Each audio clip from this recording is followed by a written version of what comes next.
o'tamiz. Xo'sh. Assalomu alaykum.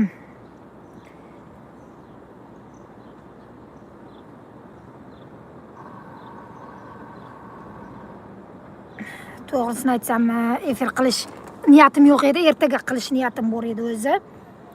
Hozir efir qilish maqsadim ishchi guruh, ya'ni Murambayev degan bir mahallalar uyushmasi boshlig'i bor. Termizga yetib kelishibdi. Termizga yetib kelishib, hozir sizlarga ko'rsatib beraman. Qani, hozir qolmagan bo'lsa,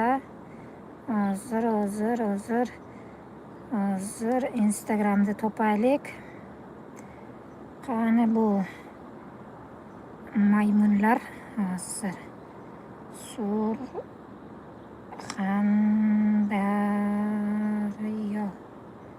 Xo'sh, Surxondaryo qani?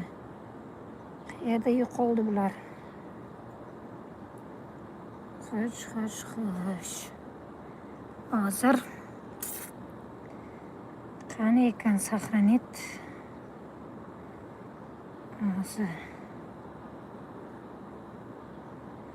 emas, bu emas.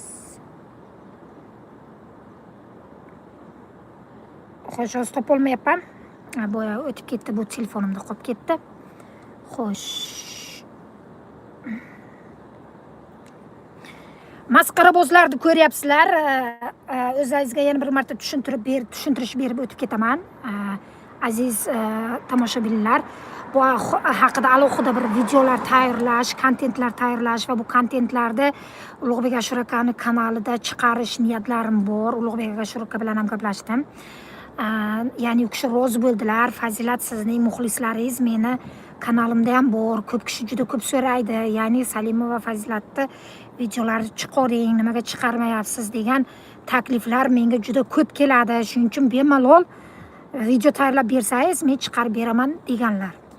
Nasib kuzatib boringlar. Hozir nima desam ekan, o'zimning ishlarim bor. Bugun kunda ko'ryapsizlar, endi bir eski va nimaga to'xtalib o'tib ketsak. Bilasizlar, 2016-yilgacha Islom Karimov davri prezidentimiz edilar. Undan keyin mana 2017-yil Shavkat Mirziyoyev Miromonovich prezidentimiz bo'ldilar. 18-yil davlat xavfsizlik xizmatini ya'ni zaiflashtirdilar. Vakolatlar olinib, viloyat hokimligiga berildi va viloyat hokimini nazorat qiluvchi prezident administratori tashkil etildi. Prezident administratorining boshlig'i etib esa prezidentimizning yaqin kotiblari bo'lib ishlagan va ishonchli nimalari kim? Zaynobiddin Nizomiddinov tayinlandi. Va shu yerda mening vakilim asossiz bugungi kunda viloyat hokimlari, shahar hokimlariga jinoyat ishi ochmaysan deb aytilib o'tilib ketdim. Bu paytdan foydalangan, ya'ni mansab berilgan, vakolat yana qaytib ichki ishlar, prokuratura va hokimiyatga berilgandan keyin bular bu vakolatni yo'qotmaslik uchun, bu vakolat doirasida iloji boricha xavfsizlikni yomon ko'rsatish va bularni faqat shu administrator nazorat qilib, administrator qachonki jinoyat ishi ochsa, dabro bersagina prokuraturaga, o'shandagina ochishi bularga qo'l keldi. Qo'l kelgandan keyin administratorni Zaynobiddin Nizomiddinov boshqargandan keyin bu juda qilin qilib, ya'ni bironta bir hokim, bironta bir viloyat hokim deymizmi, boshqasimi jinoyat bilan ushlansa, administrator jinoyat ishi ochirishga yo'l qo'ymas edi. Prezidentimiz siyosatiga qarshi chiqamiz, prezidentimiz bunday degan edilar. Maqsad esa o'zlarining jinoyati fosh bo'lishidan qo'rqishidan va jinoiy daromaddan kelayotgan pullar va vakolat qaytib xavfsizlikka beriladi degan vahimada bular nima desam ekan, bir-birini nimasini yopishni boshladi, aybini. Va ichki ishlar, prokuratura, hokimiyat birlashishdi va buning boshchiligida esa administrator. Bilasizlar, 2021-yilmi, 22 edimi qo'zg'alon bo'ldi. qo'zg'olonda o'zlaringiz bilasizlar, Qoraqalpoqqa nimasida bo'ldi? Ya'ni administratorning e'tiborsizligi, administratorda mana viloyat hokimidan bo'layotgan xalqning noroziligi, konstitutsiyani o'zgarishi, e'tiborsizligini oqibatida qo'zg'olon bo'ldi va ishdan kisht bo'ldi. Zaynobiddin Nizomiddinov kish bo'lgandan keyin Sardor Umurzoqov keldi. Sardor Umurzoqov kelgandan keyin Sardor Umurzoqov shu vatanim, xalqim deb bugungi kunda mana shu administrator orqali viloyat hokimlar qancha davlat obyektlari shu hisobidan quriladigan qancha pullar, yo'llar, bularni hech kim tekshiradigan joy yo'q. Prokuratura o'ziniki, faqat administratorgina buyruq bersagina bularga jinoyat ishi ochiladi. Nima bo'ldi? O'sha kerak bo'lsa administratorning xodimlari, o'sha yerda ishlaydigan xodimlar ham Sardor Umurzoqovga qarshi chiqishdi. U shahar hokimlarini qilayotgan jinoyatlari, talonchilik, mumkinda davlat misol xalq uchun qo'yilayotgan misol oddiy yo'l bo'ladimi, obyekt bo'ladimi, yagona darcha bo'ladimi, qurilishlarda bular qancha talon-taroj qilayotganini bilib, hokimlar ustidan jinoiy ish ochishni boshlab qamoqqa tiqdi. Kerak bo'lsa elektr bo'ladimi, energiya tizimi bo'ladimi, bir o'zi bilmaydiki qancha ajdarhoga qarshi chiqdi. Afsuski 1 yilga bormadi. Sunniy bular delalar tayyorlab, tuhmatlar tayyorlab, bu prezident bo'lmoqchi, buni qilayotgan ishini xalq qo'llab-quvvatlayapti, sizni joyingizda egallamoqchi, fitna uyg'otmoqchi degan bo'xtonlarni uyushtirib, Sardor Umurzoqovni ham tagiga suv qo'yib yuborishdi. Bu korrupsioner poraxo'rlar. Bu poraxo'rlardan keyin yana bir kishi bo'ldi, u ham kishi bo'ldi. Kishi bo'lgandan keyin Komil Allamjonov bu lavozimga kelish uchun Saida Mirziyoyevdan foydalandi. Saida Mirziyoyeva kelindi. Saida Mirziyoyevadan keyin mana Komil Allamjonov bilasiz, ko'p narsalar Komil Allamjonovning taklifi bilan bo'ladi, ya'ni bugungi kunda yordamchi, maslahatchi. Nima bo'lyapti mana viloyat hokimiyatlari? Viloyat hokimi bunday qarasangiz bir masqaraboz-da ular, masqaraboz. Bir o'rtadagi o'ynayotgan, bir rolini bajarayotgan masqaraboz bular. Bu masqarabozlarni olib chiqib qahramonga chiqarishyapti. Go'yoki bular super qahramon, go'yoki bular hamma joyda chiki qilishyapti. Maqsad nima? Maqsad bitta. Bularning ustida nazorat kerak emas. Administratorning o'zi chiki qilib bularni boshqaryapti. Pullar esa chiqib ketaveryapti. 1 milliardlik yo'l 10 milliard yuqoridan tasdiqlanyapti. Ha, shuncha pul ketdi deb pullar talon-taroj bo'lib ketyapti. Xalq kundan kun e'tirozini bildirishni boshlayapti. Mana bugungi kunda mahalla deymizmi, hokimiyat deymizmi, bozor deymizmi, yer deymizmi, bular jinoyatini qanday sodir etyapti? Prezident qaror chiqaryapti. Aholining yaxshi yashashi uchun, infratuzilmasi yaxshi bo'lishi uchun, mana oddiy misol, mana bizning yerimiz City Mall qurilsin. Hamma viloyatliklar shaharga kelishi shart emas. O'sha shahardagi qulayliklar viloyatlarda ham bo'lsin degan zamonaviy tipda City Malllar bo'lsin. Xuddi mana Toshkentda qanday misol City Mall bular qurilgan bo'lsa, o'sha loyiha Surxondaryoda ham bo'lsin, boshqa joyda ham bo'lsin deyapti, viloyatlar aro. O'sha ijroni ta'minlash esa, misol ijro chiqadi, qaror, o'sha qaror administratorga kelgandan keyin administrator viloyatlar aro har bir viloyat hokimiga topshiriq beriladi. Topshiriq berganda City Mall qurilsin, joy nima qilinglar, bizga taklif beringlar. Keyin bular nima qiladi viloyat hokimiyatlar? Qaraydi, eng yog'liqqina joy kerak. Bu jinoyat, ya'ni manfaatdor bo'lish evaziga, ya'ni mansabini suiiste'mol qilgan holatda, ya'ni hokimiyat vakilida bu. Hokimiyat vakilini suiiste'mol qilgan holatda joy tayinlaydi. Yangi bir yaxshi joy, ya'ni sentralni bozor atrofi, o'sha atrofda kimga berilgan? Tadbirkorlarga berilgan. Yer maydoni qanday? O'sha yer maydon bugungi kunda narxi qanday? Oladida tadbirkorlarni bugungi kunda og'zini yopish, 2 sekundga ichki ishlar prokuratura birlashgan-ku. Davay deydi. Ichki ishlar prokuratura esa xavfsizlikka o'tmasligi uchun mana bu masqarabozni esa himoya qilib, buni aytgan to'g'ri deb odamlarni o'borib qamaveradi. Yo'q, odamlarning o'zi mashinik o'g'ri, bizni mana masqarabozimiz super qahramon qilib ko'rsataveradi. To'g'ri qaror qilganlar, bular o'z boshimcha egallab olgan degan fikrni sudya esa ma'qullab beradi. Mana shunaqa holat. Bizda yerda maydonda o'lyapti, qarayapti, yo'g'liqqina joy, zo'r joy, bozor atrofi. Go'yoki yonimizda bir 50 ta yana magazinchilar bor, bizdan keyin yana 100 ta magazinchi. Ko'chani yuzini oladi, eng gavjum joy, zo'r joyda quruvchini chaqiradi, o'ziga tanishi bo'lgan quruvchilar oldindan salom alik qilib yurgan. Mana oldin Erkin Xudo, Nodir Xudo der edik-a. Hozir bugungi kunda Ulug'bek Qodirov Xudo, Ulug'bek Xudo bo'lib turibdi. Chaqirishadi. Mana shu joyda olasan deydi. Mana shu yerga City Mall bilan. Bular loyiha gameplanni olib, mana shu yer maydoni, ya'ni City Mall qurilishi uchun katta yer maydoni kerak. Bular mana shu joyda odamlarnikini qo'shib lukka hisoblaydi. Yana hokim aytganday, odam bilan ko'mib tashlayapti-ku, bular datavo zo'rda. Administratorda aytgani bo'ladi. Bu yerga prokuratura hech kim hech narsa qila olmaydi. Administrator nima desa shu bo'ladi. O'lyapti-da, loyiha qilib jo'natyapti. Mana biz deyapti, mana bu yerga tadbirkorda 50 tasini oldik, 50 tasi esa bo'sh yer maydon qilib ko'rsatadi Ulug'bek Qosimov. Arxitekturaga davay yozib berasan deydi, kadastrga davay yozib berasan, hech kim yo'q deydi. Administratorga olib beradi. Administratorda ham o'ziga yaqin tanishlari bor. Mana shu yo'qliqqina joy dedi, odamlarni deydi sudga beramiz deydi, jab bo'lmasa deydi, 3 yil 4 yildan beri qurilish qilmay yuribdi deydi. Asos qiladi, lekin hech qanaqa sud put qo'lida yo'q. Bir ikki chirilasa deydi, olib borib tiqib qo'yamiz deydi, bo'ldi, hammasi chiki deydi. Ijrosi mana ta'minladi deydi.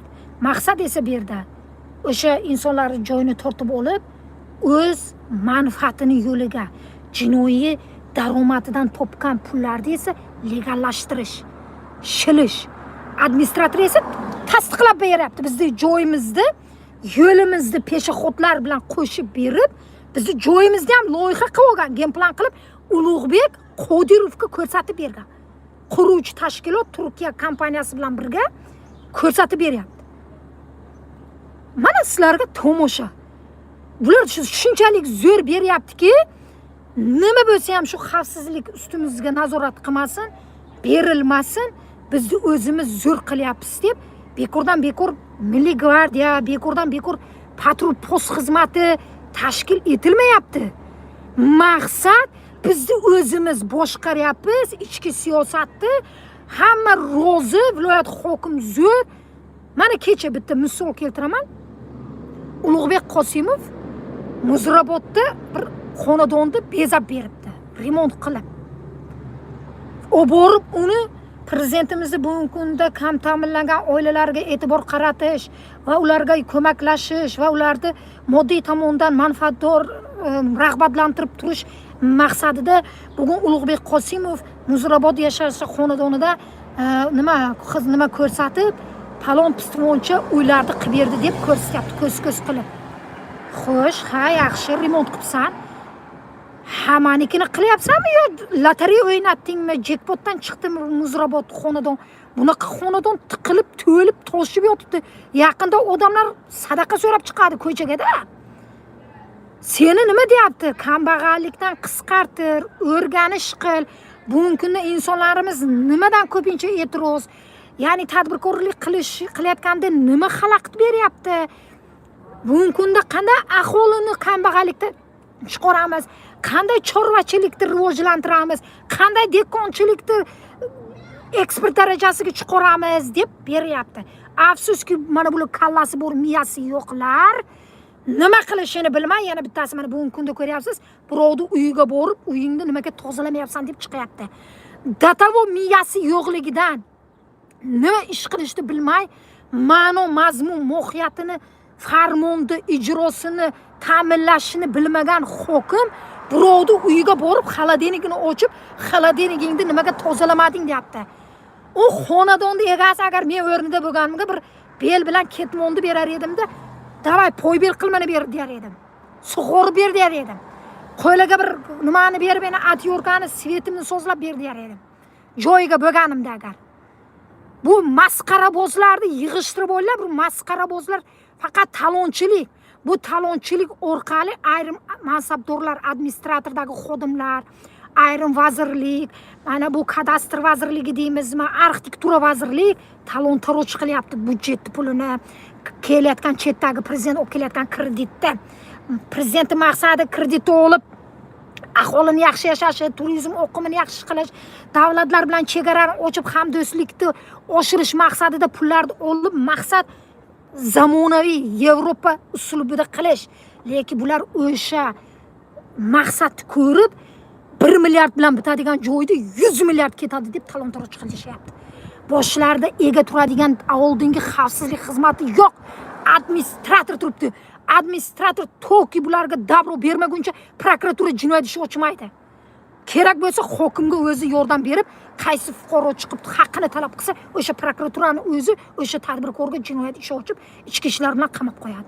Maqsad viloyat hokimini yomon ko'rsatmaslik, hech qanaqangi uni jinoyatini oshkor qilmaslik. Boring, ichki ishlarga boring, prokuraturaga, hokimni ustidan qani yozib beringchi, qaysi biri jinoyat ishi ochadi. To'ki prezident administratoridan davro kelmaguncha birontasiga jinoyat ishi ochilmaydi. Birontasi. Maqsad nima? Qami ko'zsiz o'zimiz eplayapmiz, o'zimiz qilyapmiz. Mana biz mana bu yerda bugun gul ekdik, mana daraxt ekdik, ana bargni uzib borib ekyapti. Javob beradigan shaxs yo'q. Ko'prikni ko'raylik. O'pirilib ketdi. 128 yil garantiya bergan hokimimiz ham yo'q. Qani jinoyat ishi ochildimi? Ochilgani yo'q. Oddiy ichki ishlar xodimi mana generalmi, mineralmi kim? Ha, nima deyapti? Kim enavi? Ismi? Generaldi turmaxonani boshlig'i bilan yana bittasi kim? Yana bir tadbirkordi nimasi? Ha, zarar undirildi deyapti. 128 milliard pul ukasimi akasi tomonidan zarar undirilibdi. Ha, yaxshi. Undirilibdi. Lekin bu generalga qanaqa jinoyatlar, moddalar bilan jinoyat ishi ochilgan edi? 210 pora olish albatta bo'ladi.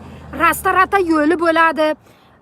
Keyin talon-taroj, mana shu restorata yo'li, mansab vakolatini suiiste'mol qilish, yana shtamplar обязательно qo'shiladi, soxtalashtirish. 1000 zarar qoplangan bo'lsa ham uni qo'yib yuborishga hech kimda haqqi yo'q. Oddiy siz mana hozir oddiy bir blogerni qamab qo'yib, 165 ni bo'yniga qo'yib, zarar qoplangan 1 million bo'lsa ham qo'yib yuboryaptimi? Qo'yib yuboryaptimi? Bu temboli mansabdor shaxs, kimsan? General, ichki ishlarni generali. Bular nima bo'ladi? Vahima bosadi. Hozir mana prezidentga boradi, biz eplolmayapmiz, biz qilolmayapmiz. 5 ta tashkilot bo'lib ham aqlimiz yetmayapti. Bizni mana bu tayyor pul o'qib kelyapti. Bu puldan qolamiz deydi. Bular bir kishi emas. Nechta tashkilot birlashgan. Vahima bular. Hozir mana bu oladi. Mana oladi, ana oladi. Hozir biz buni chiqib ketmasak, yanglishmovchilik bo'ldi, anglashmovchilik bo'ldi. Buni hali xodimi qilgan ekan, bu general qilmagan ekan. Aybdor mana bu kotibi ekan, aybdor shofyori ekan deb birovni oladida 5 milliard olasan deydi, o'rnimda o'tirib chiqasanmi deydi. 5 milliard bersa, men ham o'tirib chiqaman bir 4 yil, 5 yil. To'g'ri gapda. Turma nima borsam, mazza pulim bo'lsa, shokoladda yashayman. Iloji yo'q narsani o'zi yo'q qamoqxonada agar pulingiz bo'lsa. Hamma narsani iloji bor. Nima deydi? Mana shunday. Shuning uchun mana o'zi Quronboyev kelibdi, ko'cha bo'ylab 4 kishini tanlab olgan viloyat hokimligidan. Sizlarga nima kerak deyapti? Qarangda. Miya yo'q, aql yo'q. Kelibsan. To'xtab tur, Surxondaryo aholisi qanchadan iborat? O'sha mahallalarda spiska bo'ladi. Temir daftarga kirgan ayollar bor. Nechtasi Rossiyaga ketib, nechtasi uyida o'tirgan. Bugungi kunda uyga keladigan daromadi qayerdan kelib chiqyapti? YTT bormi nomida, firma bormi? Senga hisobot beradi. O'tirib, qani mahalla o'tirib yig'ilish qilchi. Qaysi xonadon bugungi kunda sharoiti og'ir? Bugungi kunda ularga qanday o'quv markazlari umuman bir tinga qimmat, hech kim hech narsani o'rgatmaydi. Bo'yib ketadi deb. Huquqni o'rgansa, hozir bizdan haqqini so'raydi deb bular qo'rqadi. Qani ijro mana bunday bo'ladi. U qanaqa ijro bo'ldi u? Ko'chaga chiqib aylanib, to'da bir mafiya bo'lib yuribdi. Nima? Mana bugun nima respublika Quronboyev keldilar. Gapga qarang. Poraxo'r, bitta poraxo'r Erkin Alimov yuribdi. Poraxo'r qamalgani ham yo'q. 100 milliard bilan ustidan jinoyat ishi ochildi. O'lamsirab bolesada yotuvdi, 8 ta xotini atrofini o'rab olgan edi. Pulni zo'rligidan. Qaranglar-da, qamalib chiqib keldi. Kimni dastidan? Prokuraturaga o'tganligi uchun, administratorga nima bo'lganligi uchun. Agar xavfsizlik bo'lganda, urug' aymog'iga o'tkazib qo'yadi-ku, o'shalargacha tortib bo'lar edi. Nodirga o'xshaganlar. Bu yoqda senior edi. Yeganini qusib, jig'ildondan tortib bo'lar edi. Nima qilyapti? Bizlarga olib, yana viloyatga oldiga olib qo'yapti. Mana bunday basharoni qarang, u o'layotgan edi, u turmada o'lib qoladi. Tashqarida turib tergovga qatnashish kerak deb spravkalar berildi. Respublika buni chiqarib olgan edi. Qaranglar, o'layotgan odam, infarkt odam, ishga layoqatsiz odam bugun kunda qanday mahallalar viloyatda boshlig'i bo'ldi. Men ajablanyapman. To'g'risi, pensioner nogiron qanday bo'lib u nimaga o'tiribdi? Nima qayerdan desalaring, ishonchni oqlagan, birovni mana bu o'ziga o'xshagan korrupsionerlarni sotmaganligi uchun. Shuning uchun mana hozir yana efirimda aytib o'tib ketaman. Ulug'bek Qosimov indinimda orqasida bilasan yerim bor, 218 kvadrat metr. Haydali quruvchi Termiz tezkor qurilish bilan biz muammomiz hal bo'ldi. Men hech qanaqangi undan e'tirozim yo'q. Biz kelishdik, ikkita tadbirkor rizolik bilan ikkalamiz hal qildik. Endi esa sen menga meni ya'ni ikkalamiz aramizda ajratib turuvchi yo'lni Ulug'bek Qodirovga qanday berding? Sen meni joyimda qanday mal bo'lyapti deb yuqoridan o'tkazib kelganliging bo'yicha menga hisobot berasan. Va sen jinoyat oldida, mana qonun oldida javob berasan. Mansab vakolatini suiiste'mol qilish, shtam muhrlarni soxtalashtirish va pora olish, manfaatingni evaziga quruvchiga beryapsan, o'zingga tanish bo'lganliging uchun. Men endi mana hozir yuribman, chiqish qilishda davom etaveraman. Agar birinchi, ikkinchi, uchinchi sen yopib ketaverasan, ko'chalar bo'ylab to'g'ri Washingtongacha borishim sal uzoqroq, chunki mendan 4 soatlik yo'l. New Yorkka borib downtownga, ya'ni Times Square, aholi gavjum bo'lgan joylarda chiqishlar qilib, ingliz tilida ham gapiraman, tekstlar yozib, haqqimda so'rayman prezident janoblaridan va Saida Mirziyoyevdan. Saida Mirziyoyevga iltimos qilamanki, Komil Allamjonovga bu tanish bo'lgan va sherik bo'lgan bu shaxs, bu kunda Komil Allamjonovning niyati shuni bilingki, sizni orqangizda o'tirib ishlarni qilib, mana eslang, Gulnora Karimovani, misol prezidentimiz o'lgandan keyin, mana o'g'ri, mana pullarni hammasini o'g'irlab ketgan shular, mana shular edi deb ko'rsatayotgan kim? Ertaga albatta o'zlari qilgan jinoyatlarni sizni eringiz, sizni pochchangiz prezidentimizni bo'yniga ko'rsatib, qo'l qo'shilib ko'rsatadiganlar shular va artistlar bo'ladi. Hech ham nima qilmaylar. Bular eng katta pulni yeyotgan mana shu hokimu, administratorda ishlaydigan, vazirlikda ishlaydigan, kadastrda ishlaydigan talon-taroj qilyapti. Erta mana sizlarni ko'rsatadi. Hozirdan shakllantirib boryapti har kuni. Boshqalar kanallari bilan. Umarov, Tursunov deb. To'g'risida Mirziyoyev deb. Maqsad joyni egallab olish. Prezidentga qarshi xalqni qo'yib, joyni egallab bir martaga o'zlari qilgan o'g'irliklarni, mana bu kreditdan bo'lgan qarzlarni yuzlarini oqartirib olish. Ha deydi, Saida yeb ketdi deydi. Umarov, Tursunov yeb ketdi kreditlarni deydi. Yo'l qurilishni ham deydi, boshqasini ham deydi. Mana endi biz hayotni yangidan boshlaymiz. Yangi O'zbekiston emas, yangi Pro Max O'zbekiston deb e'lon qilamiz deydi. Shunday deydi-da. Keyin yana nima? Kim aybdor? Siz, boshqalar aybdor bo'lib qoladi. Shuning uchun iltimos sizdan mana bu kursdoshingiz deyapti endi Ulug'bek Qosimovni. Endi buni to'g'risini endi ishonchli insonlardan men eshityapman. Bu kursdoshingiz Komil Allamjonov bilan til biriktirgan holatda Surxondaryo, ya'ni sizlar topshiriq bergansizlar City Mall loyihasini ijrosini farmonni ijro etish buni vazifasiga kiradi. Bu bizlarni joyimizni ko'rsatib, mana shu yerga deb tasdiqlatib kelyapti sizlardan, prezident administratoridan. Bu yolg'on, bu tuhmat, ya'ni bu xudo bexabar. Mana bu Ulug'bek Qosimov bizni o'zini mavqe hokimiyat vakili bo'lganligi uchun, mansab suiiste'mol qilgani uchun u bizga tegishli bo'lgan yerda bo'sh yer maydon qilib sizlardan o'tkazib kelgan. Noqonuniy, keyinchalik bizdan reket yo'li bilan tortib olmoqchi. Eng kerakli yo'lga dom qurilish qilib, bizni yo'limizni yopib, majburlikdan keyin tortib olishini niyati. Uni gapiga ishonmang. Yolg'on, iltimos qilib qolaman, jinoyat ishi ochishingizni. Bugungi kunda prokuraturadan ham so'ramayman, nimadan ham so'ramayman, chunki jinoyat ishi ochish faqat siz dabro bersangizgina jinoyatni, mana bu bo'layotgan jinoyatlarni ko'rib, o'qib, o'zingiz ishonch hosil qilib, qachonki mana o'tgan safargidagi Olmazorga borib jinoyat ishi ochdingiz-ku, xuddi siz dabro bermasangiz bular jinoyat ishi ochmaydi. Ko'rib, bilib, mana videolarimni ko'rib turib, viloyat prokuraturasi o'tiribdi, hamkasbi sherigida Ulug'bek Qosimov. Chunki u ocholmaydi, xavfsizlik ham ocholmaydi. Xavfsizlikdan bugun vakolat olindi. Shuning uchun iltimos qilib qolaman. Saida Mirziyoyeva, endi buyog'i esa ko'p kishi yozibdi. Ming bor uzr, assalomu alaykum, yaxshimisiz singlim, to'g'ri aytasiz. Mana bugun chisloni ham aytib o'tib ketay. Bugun bizda endi Amerikada soat mana 8:15 bo'lyapti. 3-avgust 2026-yil. Sizlarda esa 4-avgust qabul qilindi. O'zlaringizni ehtiyot qilinglar. Sizlarni hurmat qilaman. Mana 26 minut gapiribman. Xayr, bay bay.